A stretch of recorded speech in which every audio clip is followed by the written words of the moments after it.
Hello aspirants, welcome to my channel. இன்றைக்கி என்ன பார்க்க போகிறோன்னா, ஆர்ஆர்பி குரூப் டி எக்ஸாமுக்கு என்னென்ன கொண்டு போகணுன்னு பார்க்க போகிறோம். ஃபஸ்ட்டு ஹால் டிக்கெட் எடுத்துக்கோங்க. அது பிளாக் அண்ட் ஒயிட்டாக இருக்கலாம், இல்லை கலரில் கூட இருக்கலாம். அடுத்து 2 பாஸ்போர்ட் சைஸ் ஃபோட்டோ. ஒரு ஃபோட்டோ தான் நம்மளுக்கு அங்கே பேஸ்ட் பண்ணணும், ஆனால் நம்ம 2 வச்சுக்கிறது நல்லது. ஐடி ப்ரூஃப் ஆதார் தான் மஸ்ட்டு. பட் நீங்கள் பேன் கார்டு, டிரைவிங் லைசன்ஸ், ஓடிடி இந்த மாதிரி ஏதாவது எக்ஸ்ட்ரா ஒன்று வச்சுக்கோங்க. ஏன்னா ஆதாரில் ஃபேஸு இல்லை இனிஷியல் இந்த மாதிரி ஏதாவது அவங்களுக்கு டவுட்டாக இருந்தால் இன்னொரு ஐடி ப்ரூஃப் கேட்குறாங்க. பென்னெல்லாம் தேவையில்ல, ஏன்னா பென்னு பேப்பர்லாம் அங்கேயே உங்களுக்கு ப்ரொவைட் பண்ணிடுறாங்க. அடுத்து வெரிஃபிகேஷனுக்கு நம்ம ஹால்குள்ளே போகிறதுக்குள்ளேயே நம்மளுக்கு வெரிஃபிகேஷன் பண்ணி தான் உள்ளே அனுப்புகிறாங்க.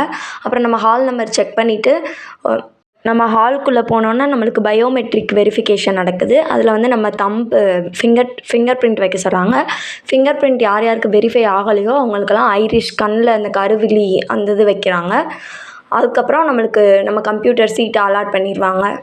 எக்ஸாம் முடித்தவங்களுக்கு தெரியும், நம்மளுக்கு எந்த கன்ஃபியூஷனும் இருக்காது. இனி எக்ஸாம் போகிறவங்க அந்த கம்ப்யூட்டர் சீட்டில் உட்காந்தோன்னே நம்மளுக்கு கொடுக்குற அனௌன்ஸ்மெண்ட்டை நல்லா கேளுங்க. ஏன்னா அவங்க ஒரு இன்ஸ்ட்ரக்ஷனாக நம்மளுக்கு கொடுப்பாங்க, அதுபடி தான் நம்ம செய்யணும்.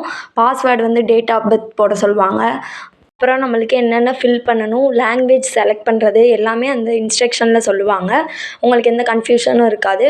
நல்லா எக்ஸாம் எழுதுங்க. All the best. அண்ட் மறக்காமல் சேனலை சப்ஸ்கிரைப் பண்ணிடுங்க.